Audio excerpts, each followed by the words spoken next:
Welcome to the Nightly Rant. I'm Mike. And I'm Torya. This is the show where we talk about the awful things that have happened in our day, the awesome things that have happened in our day, and all the things in between. Thanks for listening, and we truly hope you enjoy.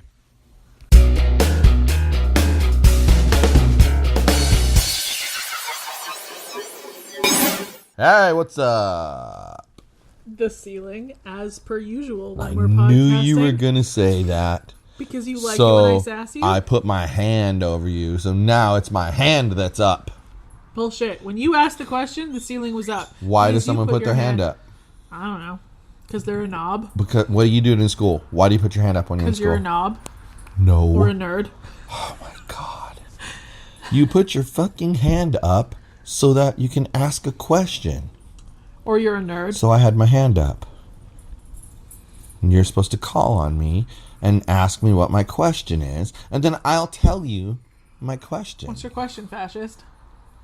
Can you believe businesses that give you an appointment at a certain time and then can't keep the appointment? I know, it's just ridiculous, isn't it? I mean, can you imagine a business that can't keep their appointment, and rather than let you come and sit in the waiting room forever, what did they do? They sent me a text and were like, yo, can you come 15 minutes later? We're running a little behind today. Can you imagine? Can you imagine? They were that courteous. I know. To actually tell you. So when you got there, how long did you wait when you finally got there? 12 seconds. Yeah, exactly. Exactly. So, like we keep telling you guys, Elevated Health, our doctor, Huntington Beach, that's our doctor. Get in there. They're awesome. And he has great office staff. Cough, cough, Daniel. Cough. Anyway. So. What happened today? Beside my awesome doctor's appointment. It was a weird morning, man. Was it? It was a weird morning. What happened? Well, over the weekend, at least once, maybe twice, the laptop... No, it was only once over the weekend. Only once. The laptop kind of like emitted smoke. So we thought, from like the keyboard area. And I was like, well, that's really weird. Well, that's not what you said. You said a whole lot of profanity mixed in with some screaming, actually. Really? Could you recap what I said, maybe? Give me a brief summary. Not for public consumption. That bad, huh? It was pretty bad. Wow. Poor Yog Dog. He must have been shivering. He was. That neurotic pile of nerves he shivered over there. and climbed into my lap that because neurotic, he was so mad. That neurotic pile of nerves over there. Anyway, he's my cutie pie.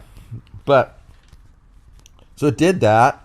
And we thought it was because it was overheating or something, and we thought that it had like some fuzzy stuff inside of it. So you cooled it off? So we cooled it off, and then you were going to vacuum it, and then we both forgot.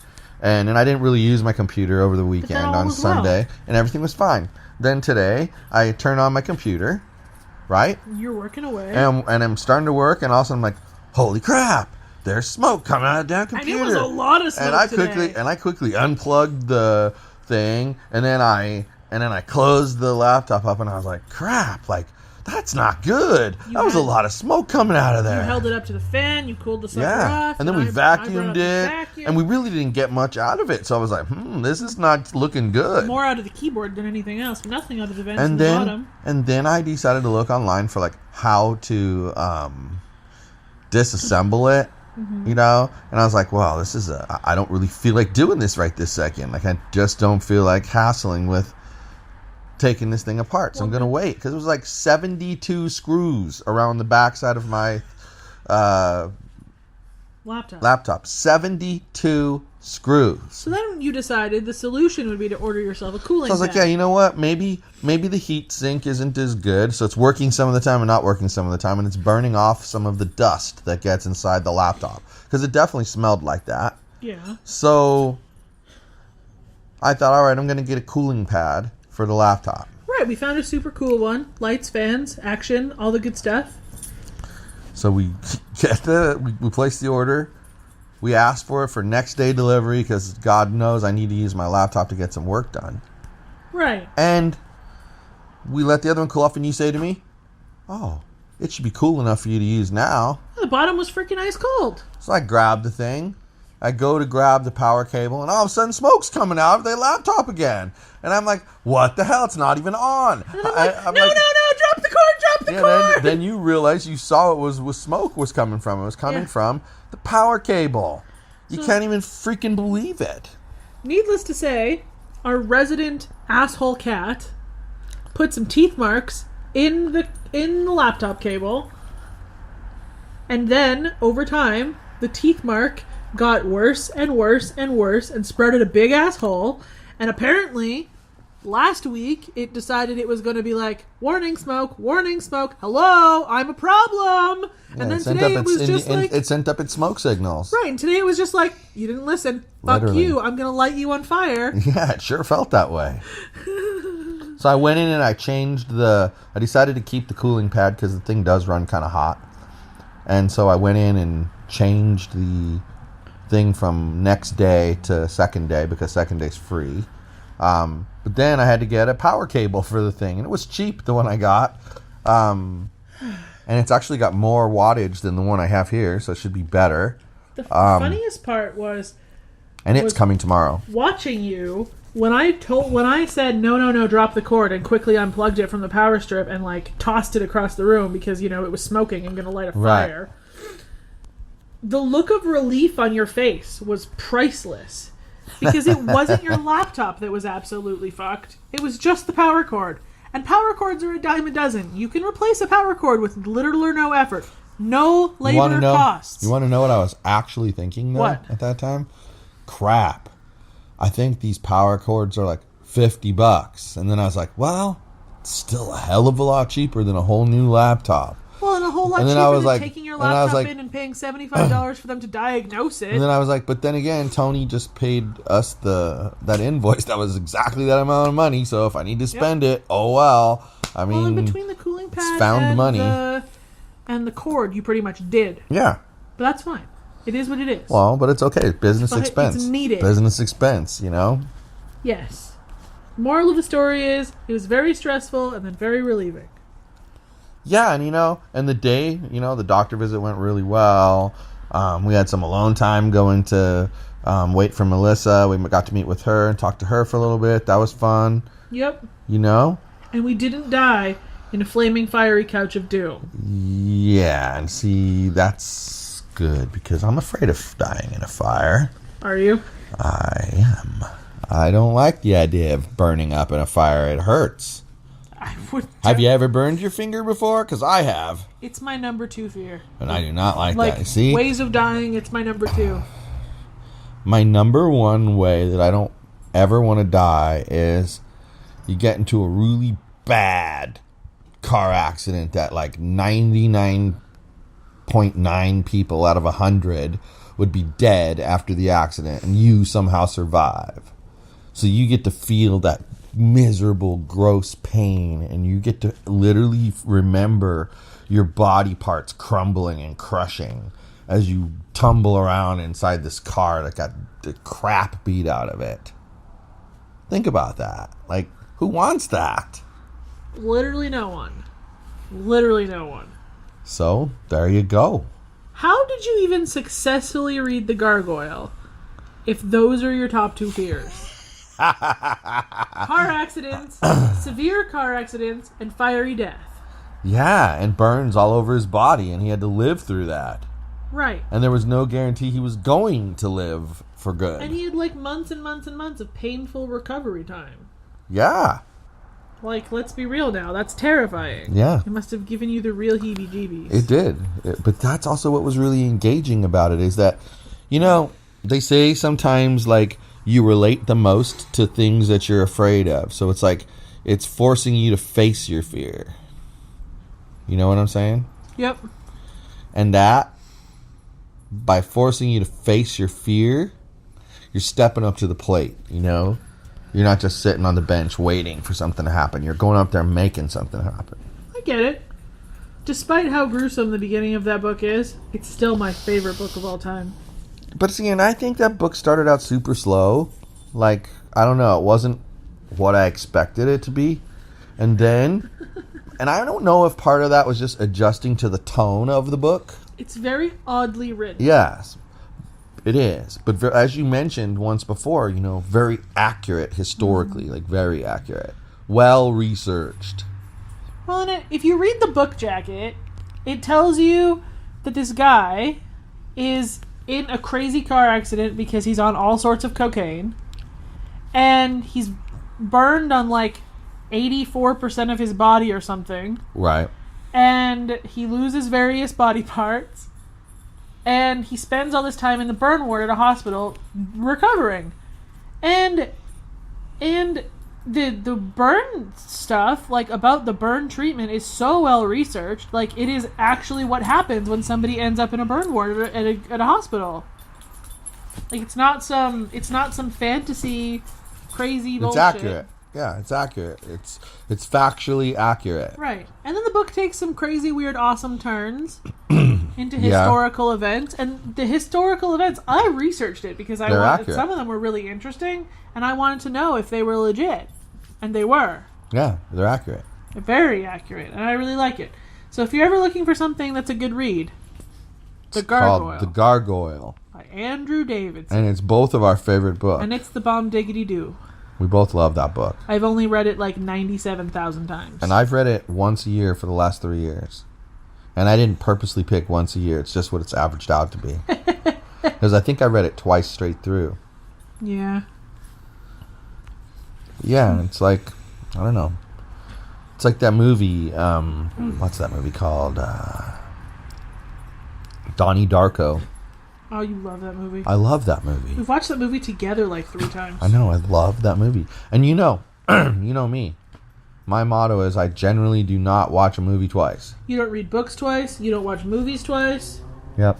You know, part of me wishes that they would turn The Gargoyle into a movie because I think it would be a really cool movie. But they'd have to do a good job. But I think that they would destroy it. And I also don't understand how they'd fit all of that into a 2-hour movie. True. And that's just, it would be like, right now I know a lot of my friends who are hardcore Star Wars fans. Yeah. Are not happy with the Last Jedi movie. You know what they could do? They could turn it into a Netflix series. The Gargoyle. Yeah. The first season, you're right, would be a little bit slow because it would be all about his burns, etc. Right. But I think that if they did it very accurately, like I watched Anne with an E, and I don't right. know if you've ever read Anne of Green Gables. It was advertised as what's the opposite of optimism? Cynical. Pessimism. A pessimistic and cynical version of Anne of Green Gables. And it is. The events from the book are there, and it is a cynical take on them. So, like, when something really good would happen to her, like when she smashed the slate over the dude's head in the beginning of the book, and then she gets all, woo! And then something eventually good comes out of it. In the show, she smashes the thing over his head and doesn't go to school for 3 months because it's just super cynical. So it's the right events, but a cynical take on them. And I think if the same people who did that series took on The Gargoyle as a series, they could do a good job of it. Yeah, but they would have to do a really good job because that's, like I say, the people who really love Star Wars are not happy with this last movie, and it's kind of ruining the franchise for them because they're like, they took the story off to a direction it shouldn't go. You know what? I haven't seen any of the Disney Star Wars movies. Me either. And I don't really have an interest. Yeah. And you know how much I love Darth Vader. Yeah, and see, to me, my flash drive is named Baby Darth because my external hard drive was named Darth. The first 3 that came, the first 3 that got released, were my favorites, and then the next 3 that got released all the, Empire Strikes Back, blah, blah, blah, blah, blah, No, all Empire that Strikes stuff. Back was the original ones. It was the Phantom Menace, Yeah, that's the ones. Right. Revenge of the Sith, and something else. Right. Those three. They were all right. I didn't like them. They weren't. They weren't as good. Didn't like them. That's fair. Just didn't like them. And I like science fiction a lot. I've written science fiction short stories. The only lots thing that was of good them. about them was the special effects. Well, yeah, but I didn't like them. Just didn't like them. And I've written science fiction short stories, tons of them. Just didn't like that crap. It was no good. And that's why it kind of killed. I mean, these next two could be amazing, but I don't know. It kind of killed my desire to see them. Overkilling it now. Yeah, it was kind of killed my desire to see it. I don't feel as though there was quite a need for this much storyline. No. Or ever the original intention of this much storyline. I agree with you. I don't think so either. Now I feel like there was the intention of the fourth, fifth, and sixth movie, but there's episode 1, 2, and 3. Mm-hmm. Because the original movies were named episode 4, 5, and 6. Yeah. So the intention for those was there. The Yep. rest of them, I don't know. I'm not really interested. And the reality is, those first three probably were already there, and whoever decided to purchase the 3-movie set decided they wanted 4, 5, and 6 because they were more exciting than 1, 2, and 3. And like doing it, I think probably part of the problem with the ones released in the 2000s Yeah. is that they're prequels. And prequels are never really good. No. Because you kind of know how it ends. Yeah. So I think maybe if they would have done them 1, 2, 3, 4, 5, 6 instead of 4, 5, 6, 1, Would 2, have 3, been you would have liked 1 and 2 and 3 storyline much would have been more. better. You would have liked 1, 2, and 3 much more. The only good part of those movies is Jar Jar Binks. Yeah. Let's be real now. Yeah. That's true. That's true. I won't argue with you because I didn't like them. And it's kind of killed my desire to see these new ones that have come out. It just has. Maybe I'll record them and we'll binge watch them when they show up on demand. Yeah, that's a good idea. I mean, it's just... So we can turn them off if they suck. Yeah. But, it just is what it is. I set it up to record Seeking Sister Wife. That starts this weekend. No, it wasn't set up. Oh, because it wouldn't let us. That's that stupid limitation it has. Yep. And then some other show that we're interested in. And I can't Another remember what it was TLC called. show? Yeah. Because we know how I like TLC shows. Yeah, it was one of those. I don't remember what it was, but I set it to record too. I mean, this is what we do, people. We've talked about it before, but I mean, what we do is we record these things, and we don't really spend a lot of time looking at a commercial trying to weed out whether we want to see the show or not. In fact, we don't really watch a lot of commercials. The only time we watch commercials is when we have to. Right, like when we've already caught up with the shows, like on like a Monday night or something. We'll have to watch the commercials. But anyway, or when one of us is too lazy to fast forward. Right, and you'll see something and you'll be like, and we don't really have to decipher whether we're going to love it or hate it. We just have to see, is there any interest at all? Because if 1 second of the ad piques an interest, we'll go ahead and record it, because what we do is we have the 3-strike rule. 3 strikes. 3 strikes. Oh, yeah. Sometimes shows don't make it past 1 because they're that bad, but most of the time we give them the chance. And you watch the first episode. If you don't like it, that's strike 1. And we both have to not like it for it to be a legit strike. Right. Then you go to the next episode. Again, if we both don't like it, that's strike 2. I could not believe that Smilf made it to strike 2. And then it came back like a home run hitter. And now it's awesome. Well, I know. maybe not awesome, but it's funny. Like, it it's provides amusement. It's funny. It's definitely funny. But Superior Donuts was the same way. Yeah, well, it was on its way out, too. And I think you felt the same way about Big Bang Theory, but I was like a cheerleader for Big Bang Theory. Yeah, I mean, now I like it. I think it's funny. But that's the thing. It seems like this system doesn't fail us, because what we end up with is shows that we actually like, and not just shows that other people tell us we should like. The only show that you've not followed the 3-strike rule with was that Mary and Jane show. And you were like, it's got to get better. It's got to get better. Snoop and that Dogg, was Snoop it's Dogg. Get I mean, better. that's why. It was only because it was, come on, it's Snoop Dogg and marijuana together. How did he fuck that up? You got to like episode 5 and you just couldn't take it anymore. I was pulling my hair out every single week watching that thing. It was terrible. Right. But you gave it the extra tries past 3, and it was just a waste of 2 hours. Yeah, those were a time. couple. Well, see, I figured I was playing baseball. Those were foul balls. Yeah. 3 and 4. 3 and 4 and 5 were foul balls, and then number 6 was a strike. So you're out. Now we stick firmly to the 3-strike rule, so as we don't waste more hours. Exactly. You don't waste time, and that's the thing. Even if, let's face it, even if a show eventually gets better, I have booted a show like in the first season, and then someone will say, "Oh my God, I started watching this show and it's so funny," and you're like, "Oh, what season is this?" It's the 3rd season. You're like, "Oh, okay, well, let's see. Let's give it another shot." And then you give it the 3-strike rule and you make through. You know? That's happened at least once. But you started watching You're the Worst in like season 5, and I didn't like it at all. Not even 1%. then we went back and watched The only thing that was good was the name.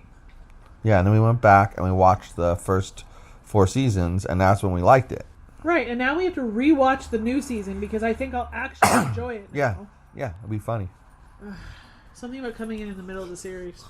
But the point is, Just didn't work. the 3-strike rule works for us because if it gets better, we don't really care. We filled our plate with enough stuff that we can watch. We don't need to be covering every minute of every day, and most of the time it's just noise anyway.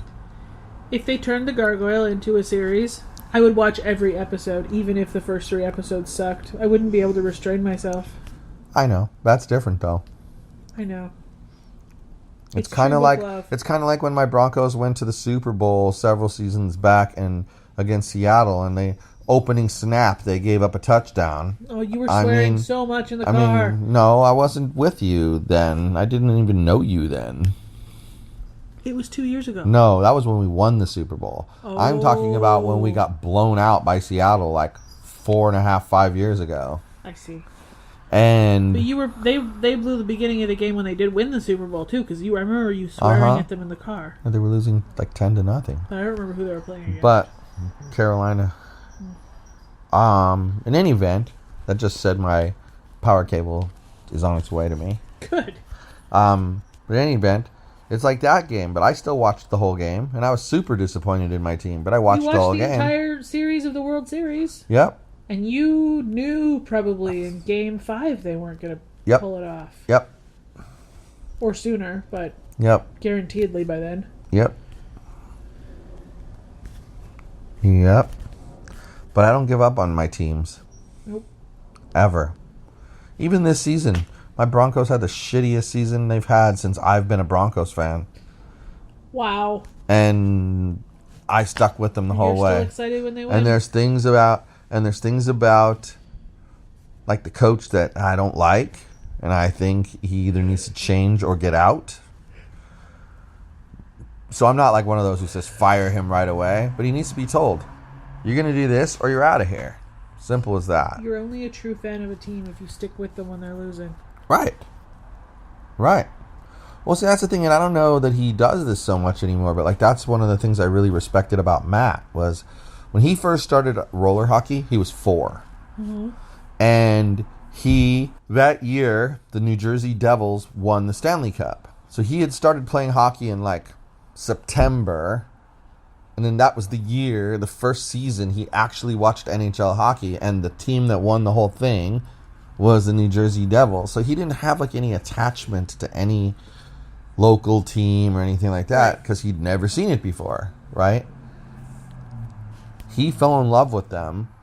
He still, if you ask him what his favorite hockey team is, he'll tell you the Devils. And he would follow them whether they won or lost. He would follow them, and I always respected that about him. Because that's what I'm like. I don't jump from team to team to team. Well, that's like when I started to get kind of into hockey, like I had friends who liked sports, etc. Right. Was the year that Calgary lost to Tampa Bay in Game 7 Okay. of the Stanley Cup. Yeah. That's when I started to get into hockey. So Calgary will always be my favorite team. And that's why. Like That's why, because it was a exactly close by team that happened to do really well in the year that you first started really watching hockey. Well, and I've explained to you before why the Winnipeg Jets are my second place team. Yep. I have no commitment to whether they win or lose, but when somebody from your hometown, and you've lived in a super teeny-weeny little town, was signed by the team the first year that they started playing, you kind of cheer for the team. Yep. I think it's why my brother cheers for the Canucks, because that's where he played before that. Interesting. Yeah, but I hear you. I totally hear you. Yep. I mean, I think that people, they miss out on that, small town kind of sentiment that you get. You definitely don't get that here. I mean, you could see, like, if we had a kid and we raised the kid here in this environment, they're not going to get that kind of close-knit with a bunch of people. I mean, if they were involved in, like, a lot of things and always in one little city, you might get similar. Well, it's really one of the things that makes me happy that Alyssa went into cross country on her first year. Building a little community. Because she's building a community of people that share her interests. Right. And I strongly believe that's why she chose to add track this time, because all those people are also doing track. But not just that, she's the type of person that she likes to, like, slowly she's easing it in. Go down the path, because that's how I am too. And I think what happened there was the cross country was enough out of her comfort zone that was good enough for that year. She wasn't going to add a second thing. But then she kind of watched from the sidelines what it was like, because remember, they still let her keep the PE class at the end. Right.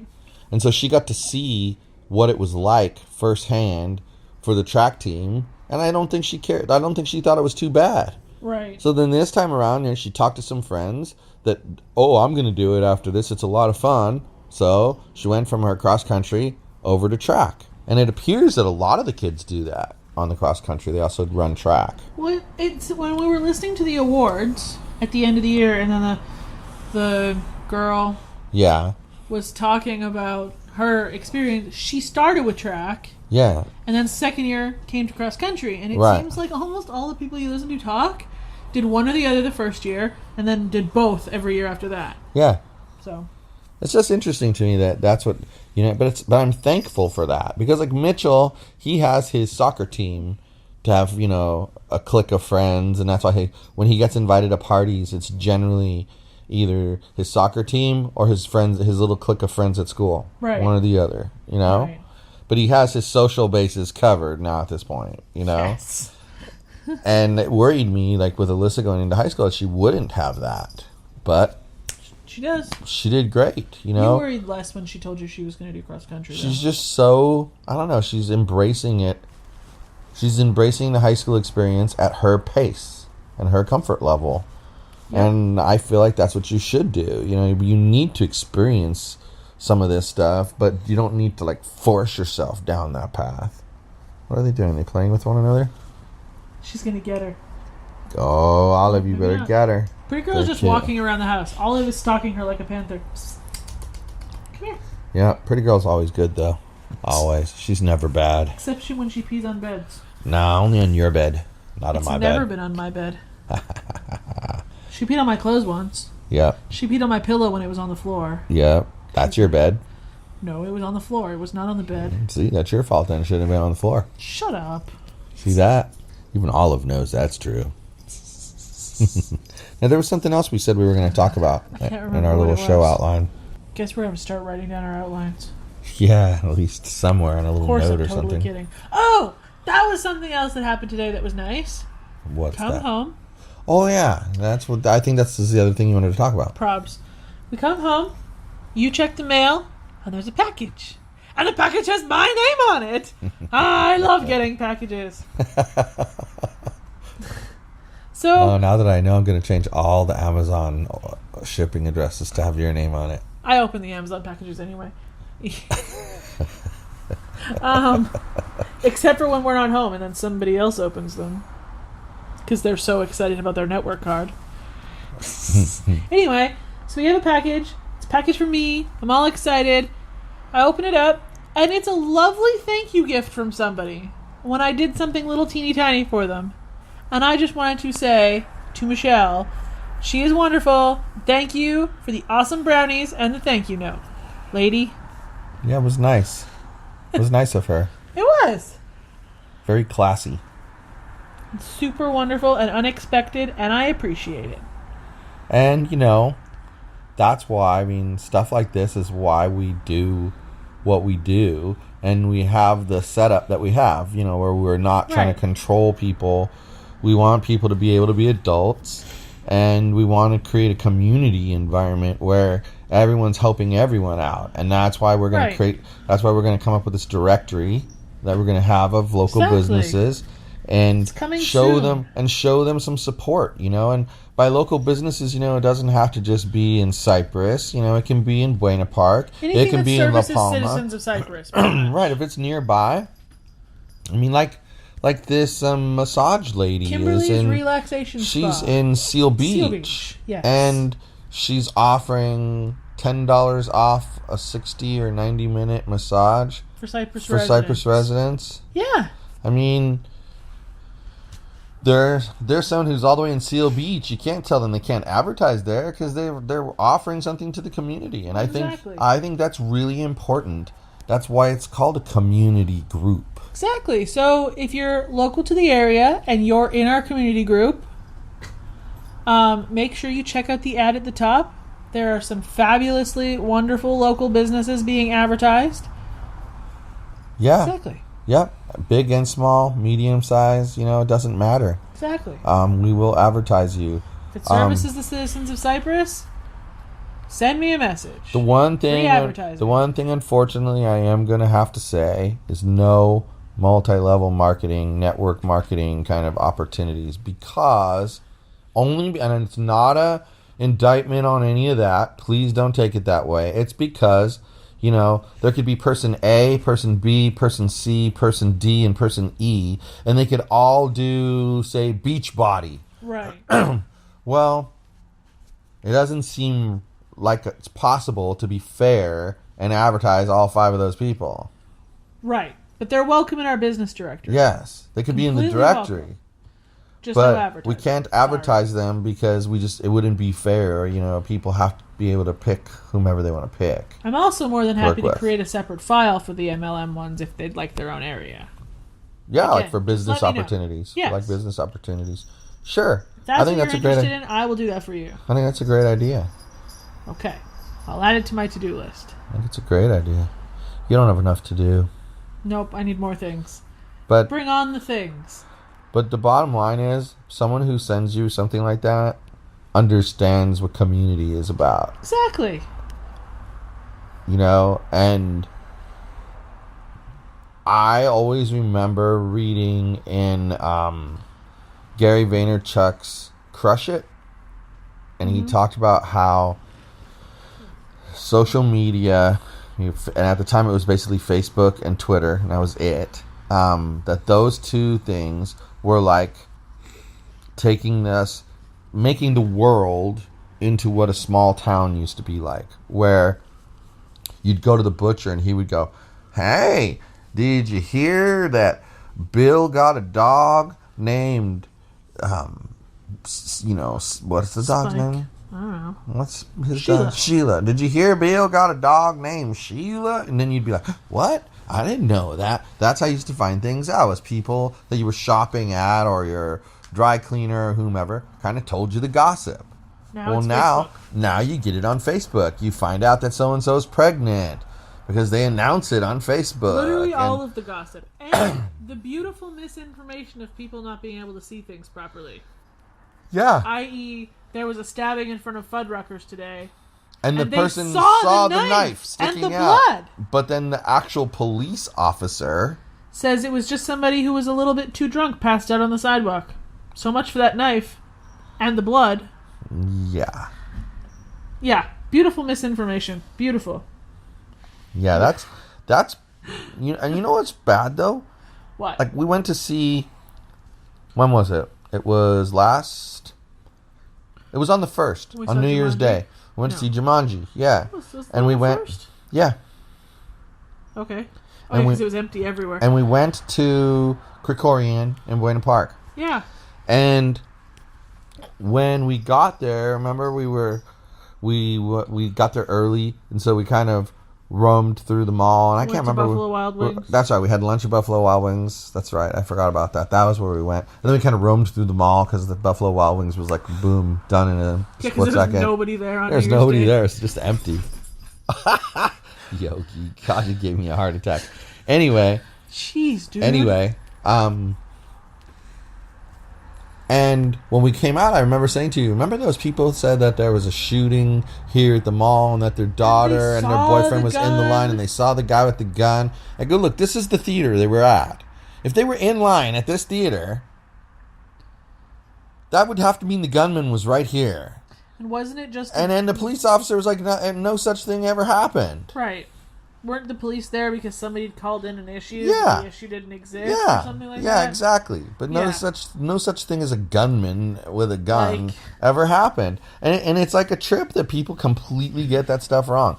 Completely get it wrong. And they wonder why they say eyewitness testimony isn't always the greatest testimony. I mean, why do you go on the internet and say you saw a knife and blood if there was no knife and no blood? And I honestly don't think the Buena Park police officer was lying to everybody when they said... Because he's corrected people... Conspiracy theory. Dun, dun, dun. He's corrected people and told them that what happened was actually more alarming than they thought. Yeah, he has. He's gone both directions with it. You're absolutely right. He doesn't just dumb it down for the society to make them feel better. He quite literally lays it out on the line and tells the truth about what's going on. Like when they found the dead body over there in a similar area. Yep. He went on and he corrected the misinformation and told people what had happened. Yep. Very accurately too. And I mean, you know what? I know, like when we went with Deborah over to the Coffee cop, you guys kind of had a bad opinion at first of him. I never really did. I think that you know what, he came off as very self-confident, and he had the typical swagger that police officers but have. he was very nice and very honest. Like he told the truth. He would say, like, you know, well, I have a split second to choose. Am I going to use a taser or my actual gun? And after that, I can't switch. It's not like I can hold them one in one hand and one in the other and then choose which finger I'm going to trigger off. He goes, and he even explained, there's been studies that show that when you pull one trigger, the other one goes. So you're going to end up killing them if you do that. It's a reflex. So you can only pick one or the other. You don't have a choice of both. Why not pull both right. You can't choose like people think. And well, it wasn't necessarily a negative opinion. He seems like a good guy. How his demeanor was. But yes, I thought. And I also think that a police officer. I also think that a police officer who cares enough about his community that he goes on Facebook on his own time, free, without anyone else, without anyone else making him do it, and gets on there and corrects reported issues so that they come off in the correct way and we're not spreading misinformation. Someone who cares enough to do that really cares about this community. Yes, I agree with you. Like completely. I completely agree with you. you. He has to care about this community because that's a lot of time to spend. I mean, it reminds me of my whole thing last year with Measure GG. You know, people, I can't imagine why you would spend so much time. Well, I had a hard time finding work. And you were passionate about it. And I was passionate about that, so I had time on my hands, you know, to do what I needed to do. And I loved that whole measure, and I thought it was a great opportunity for the city. And thank God they're going to get a second similar opportunity. But, you know, I thought that was a great opportunity. I even think that more police departments, well, they all have a public relations person. Yep. Right? There's all of them have it. Uh-huh. Maybe more police departments should have their public relations person joining local groups to see what's going on. Well, you know the super nice lady police officer, I can never remember her name, and I always feel bad. I think her name is But that's really Lopez. Super nice one. Lopez, yes. She's super sweet, that lady. She always remembers who we are. And she's like their social media coordinator. I like her lots. She's like their social media coordinator. Right. She could... You would expect her to be the one. She could go teach, but she could also go teach how she's gotten this police officer to be so involved Go teach that to Anaheim Police Department. I bet they could use it. Probably. And I'm not saying that because of a bad thing about Anaheim. I'm saying it because they got a lot more citizens to deal with and a lot more serious crimes and people who think they're crap because, they let that guy, abuse the teenager and blah, blah, blah, blah, blah, and didn't arrest him. They're just pigs. They have each other's back. Wah. Wrong. I think the misinformation that gets spread on social media by various people, whether or not it's a misunderstanding or if they're just it's on plain purpose. Crazy, the misinformation that's spread, I feel like it could be very dangerous. And I feel like by having somebody in there going, I'm a trusted source, I know what actually happened, I heard it all through my radio, to be in there and be the voice of reason is a wonderful community building thing. Yeah. Because it just goes, all of you people disagreeing, here's what happened. And it presents him as the face of the police department. Right. And he's very helpful. The thing is, yeah, okay. When someone asked him the question about, had he ever had to use his weapon? Yeah, he had a couple of stories to tell. But why wouldn't he have a couple of stories to tell? I mean, think about that. He's a seasoned police officer. In all the time he's been on the police force, he only had 2 stories he could pull out of his hat and answer that question. Right. I mean, it's not like he does that every day. So, of course, he's going to remember it. It's a unique experience. He's going to remember it. Well, yeah, I don't disagree with you. I think it also will build a sense of, trust in the police department because you're not only interacting with local police officers if you've done something wrong or they suspect you've done something wrong. You're dealing with them in a positive environment. Well, having a positive interaction. What I found sort of interesting is that he uses his real name on that Facebook profile. And why I say before that... he had a profile picture. Like, you could tell who he was. And why I say that I find that interesting is that he could... in a sense, I get why he's doing what he's doing, the way he's doing it. He doesn't want people to think that he's in that group being nice and helpful so that people will inform on other people. Right. That's why he's using his real name and making it known that, hey, I'm the guy who's the Brandon Park police officer. Right. So, here I am. But I'm also going to tell you something. At the same time, I bet you he isn't going to complain if someone on the group knows somebody committed a crime and wants to give an anonymous tip, somewhat anonymous tip, and contacts him directly. I don't think he's going to cry about that. Right. So, I mean, it's smart because he's showing he's not being dishonest and underhanded to try to get, info. But at the same time, he could get info. Right. Right. Someone could provide him with intel. I mean, that is what it is. Well, and he's commented on people's... there was a post a few months or so ago about somebody who was saying somebody had approached them in the Buena Park Mall parking lot, and they were concerned this person was going to steal their purse, and they were very sketchy and looking into cars and following women to their cars. They posted this as just a general FYI. And then he posted below, giving her a number to contact to report the incident so that they can track the incident and so that creepy things don't happen to other women.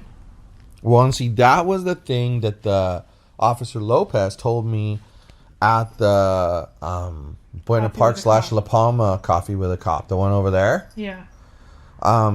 Was that they've been making contact with a lot of people via those groups because they'll post something like, on Saturday at 4:37 a.m., my husband's truck tailgate was stolen, and we have video of the motherfuckers who did it, and blah, blah, blah, blah, blah. And then she says they checked the records. No one called in a stolen tailgate on that day, so they need to find out because they're not doubting that the tailgate was stolen.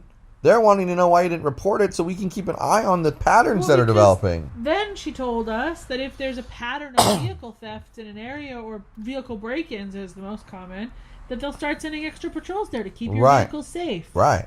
And they can't do that if you don't report it. Right. Like when that girl that we met at the neighborhood watch meeting was complaining that her truck had been broken into 3 times in a week, and they were letting her know that there was now 2 extra patrols an hour coming past our building, and that they'd let Cypress police know as well. Yep. And Cypress was taking a troll past the building. Yeah. Like, I mean, the moral of the story is you can sit here and complain about the police don't do enough, but if you don't do your part as a citizen to help, there's nothing they can do. They require your cooperation. I mean, that's just how it is. They can't do anything if they don't know something happened and right. they do something. Right, you got to report it, no matter how small, and they don't care. That's their job. They know this. Yep. So, well, we've gone on for a very long time tonight, and I like it. We're kind of on a roll the past couple nights. Tangent. But we're on a roll the past couple nights. Feels good. I like it. Alrighty then. Okay, well, Yog Dog, say goodnight. He said goodnight. He said goodnight in his Yog Dog way. That's right. Night, everyone. It's been fun. Thanks All right, for peeps. Listening. We love you guys. Thanks for listening. And what am I going to say, Torya? Asta. Bye-bye.